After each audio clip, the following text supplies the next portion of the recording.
New York City. Winter, 1963. A private phone call.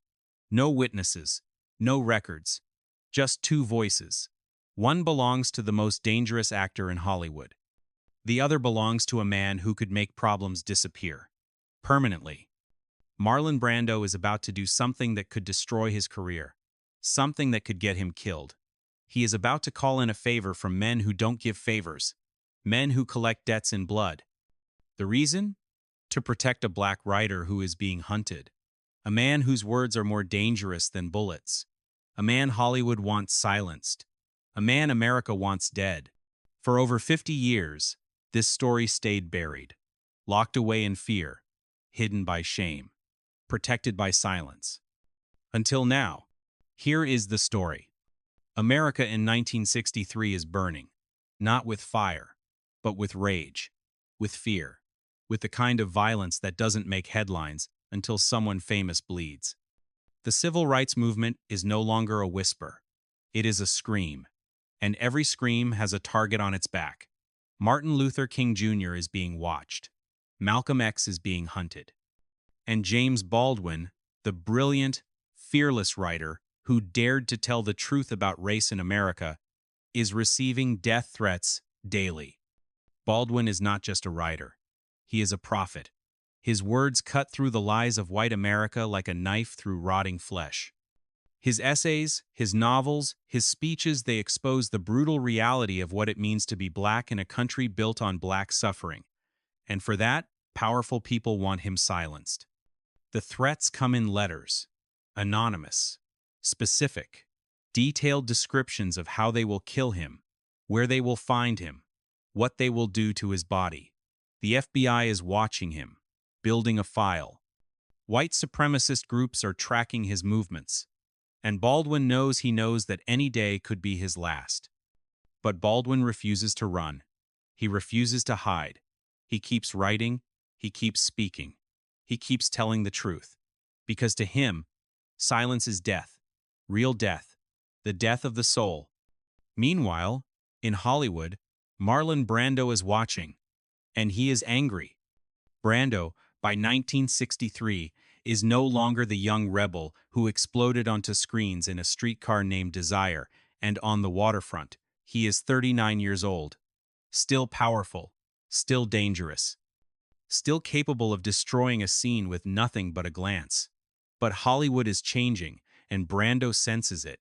The studios are losing control. The old guard is dying. And Brando, who never played by their rules anyway, is about to break every rule that matters.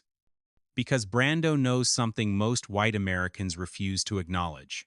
He knows that James Baldwin is right. About everything. About the violence. About the lies. About the system built to crush black people under the weight of white comfort. And Brando, in his own broken, complicated way, decides he will not let Baldwin die. But here is what nobody knew. Here is what stayed hidden for decades. Brando did not just offer Baldwin protection.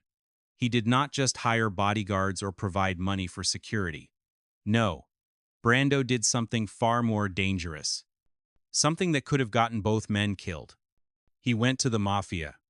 To understand why Brando made this choice, you need to understand who Marlon Brando really was. Not the movie star. Not the icon. The man. Brando grew up in Omaha, Nebraska, in a house filled with alcoholism and rage. His father was a cruel, abusive man who beat him and humiliated him. His mother was a talented actress destroyed by addiction. Brando learned early that the world is not fair, that power protects itself, that the vulnerable are crushed unless someone strong enough stands between them and the violence. He also learned to hate injustice. Real hate. The kind that burns in your chest and makes you do things other people call crazy. Brando saw racism in his small Midwestern town. He saw how black people were treated, how they were spoken to, how they were beaten and terrorized and dehumanized, and something in him snapped. By the time he reached Hollywood, Brando was already a radical. He dated black women openly, which in the 1,950 seconds was career suicide. He refused roles that portrayed Native Americans as savages. He donated money to the NAACP. He marched in civil rights protests. He used his fame as a weapon against the system that made him famous. And when he met James Baldwin, something clicked. They met in the early 1960s, introduced by mutual friends in New York's intellectual circles. Baldwin was small, intense, with eyes that seemed to see through you. Brando was massive, magnetic, with a presence that filled any room he entered. They were opposites in every way, but they understood each other immediately. Baldwin saw in Brando something rare, a white man who actually listened, who did not perform empathy for applause, who was willing to risk something real. Brando saw in Baldwin something he recognized, a man at war with the truth, a man who could not stop speaking even when silence would save his life. They became friends. Not Hollywood friends, real friends. The kind who tell each other the truth at 3 in the morning when the masks come off. And when Baldwin started receiving death threats, Brando did not hesitate. He tried the normal channels first.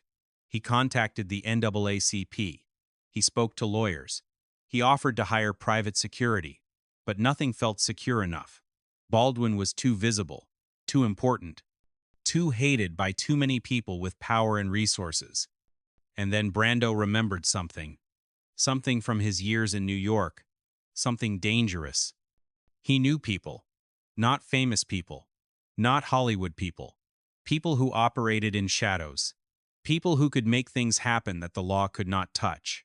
People who owed him favors from years ago, from nights spent in the wrong places with the right connections. He knew the Mafia. Quick question. Have you ever had a secret that was eating you alive? A burden you carried alone because showing it would destroy everything? A choice that kept you awake at night, wondering if you were brave or just reckless? Let us know in the comments. Because that is where Brando was, trapped between his conscience and his survival, between protecting a friend and protecting himself. And he chose the friend.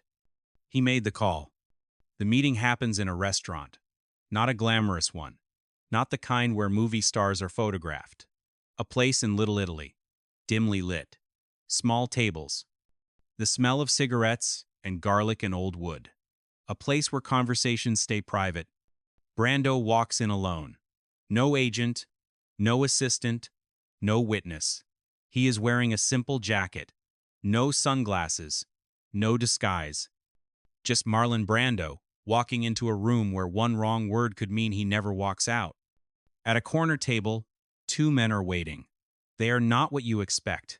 No flashy suits, no gold chains. These are the real ones. The ones who do not need to advertise. Their faces are calm, almost kind. But their eyes are empty. Brando sits down. Nobody shakes hands. The silence is thick, heavy. The kind of silence that weighs on your chest and makes it hard to breathe. One of the men speaks first. His voice is quiet, respectful. You came alone. Brando nods. This stays between us. Why are you here? Brando does not hesitate. I need protection for someone. A friend. Someone important. Who? James Baldwin. The name hangs in the air. One of the men leans back in his chair. The other lights a cigarette. They exchange a glance. A conversation without words. The writer, one of them finally says, "It is not a question." Yes. Why us? And this is the moment. The moment Brando has to make them understand. Not with Hollywood charm. Not with star power. With truth. But to understand what happened in that room, you need to know something about the Mafia in 1963. They were not just criminals. They were a parallel government. They controlled entire neighborhoods. They protected their own. And in some twisted way, they operated by a code. Loyalty, respect, protection of the vulnerable within their world. Brando knew this. He also knew that some Mafia families, particularly in New York, had complicated relationships with black communities. They did business there. They lived alongside them. And some of them, not all, but some had a strange respect for people who stood up to power, even when that power was white America. Brando gambled on that respect. Back in the restaurant, Brando speaks. His voice is low, steady, the voice of Stanley Kowalski, of Terry Malloy, the voice that made him famous. But this time, it is not acting. He is being hunted, Brando says. Not by small people, by powerful people, government people, hate groups. He is receiving death threats every day, specific threats, and I need him alive. He matters. What he is saying matters. And if he dies, we lose something we cannot get back. The men listen. They do not interrupt. They do not react. They just listen. Why not go to the police? One of them asks. Brando almost laughs. The police? The police want him dead too. Or they do not care. Either way, they will not protect him. What do you want from us? I want him watched.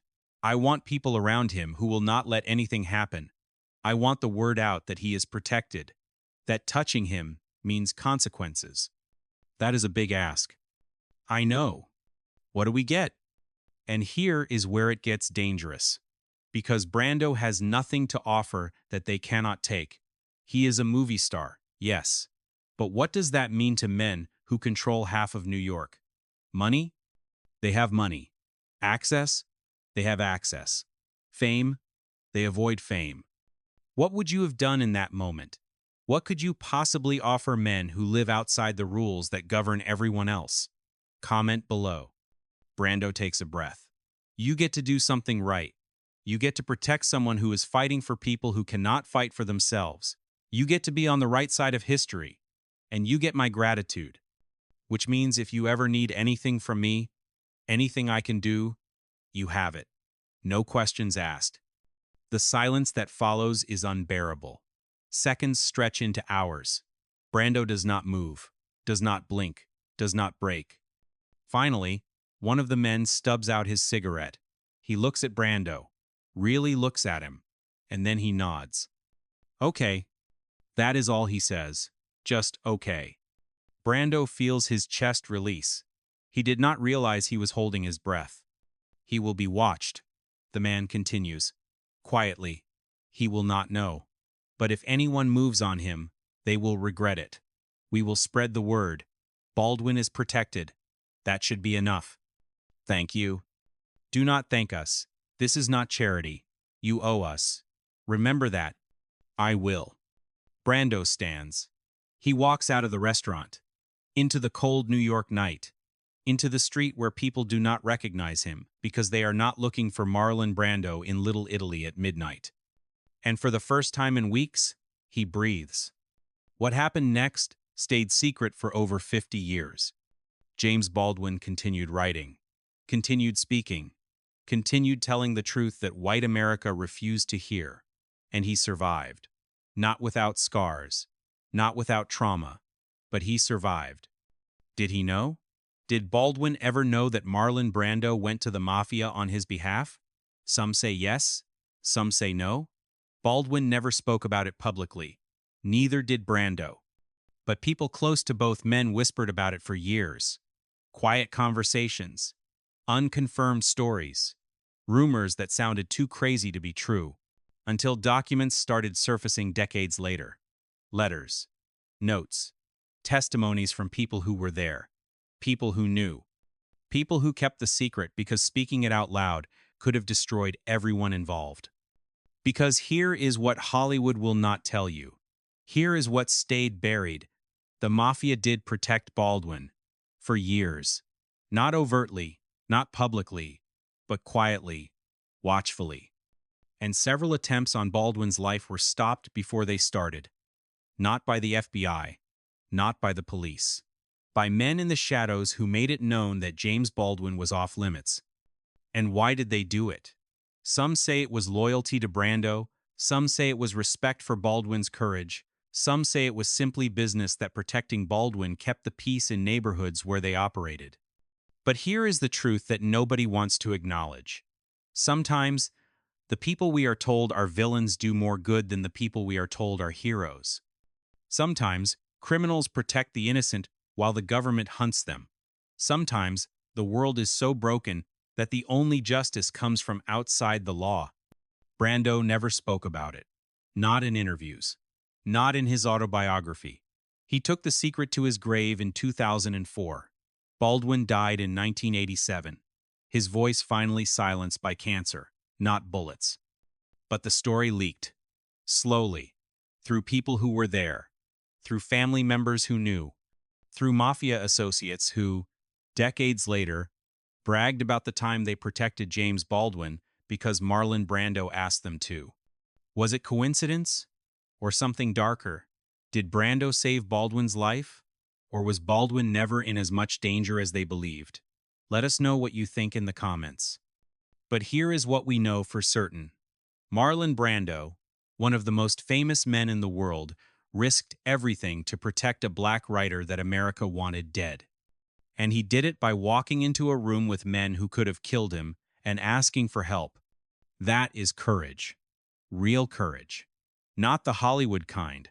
The kind that costs you something. The kind that keeps you awake at night. The kind that follows you to your grave. Marlon Brando was not a saint.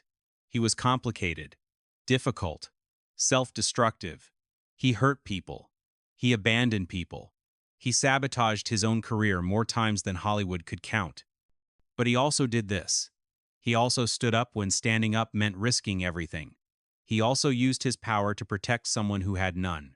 He also chose justice over safety. And Hollywood erased it.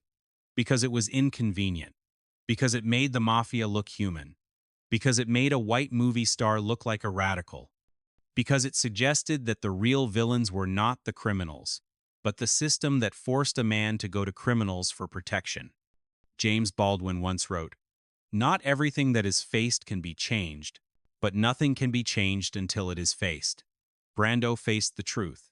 He faced the reality that America was hunting a man for telling the truth, and he did something about it. That is the legacy, not the movies, not the Oscars, not the fame. This, the secret meeting, the dangerous favor, the protection that saved a life. Baldwin lived another 24 years after that meeting. He wrote some of his most important work in those years. He inspired generations of writers and activists. He told the truth until his final breath. And he did it because Marlon Brando made a phone call. So here is the question for you. If you could meet one person, anyone, to truly understand them, who would it be? And what would you risk to have that conversation?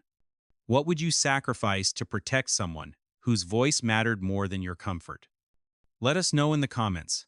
Which untold story should we cover next? The time Frank Sinatra risked his career to desegregate Las Vegas? Or the secret meeting between Sammy Davis Jr. and the Black Panthers? And unfortunately, they don't make men like Marlon Brando anymore.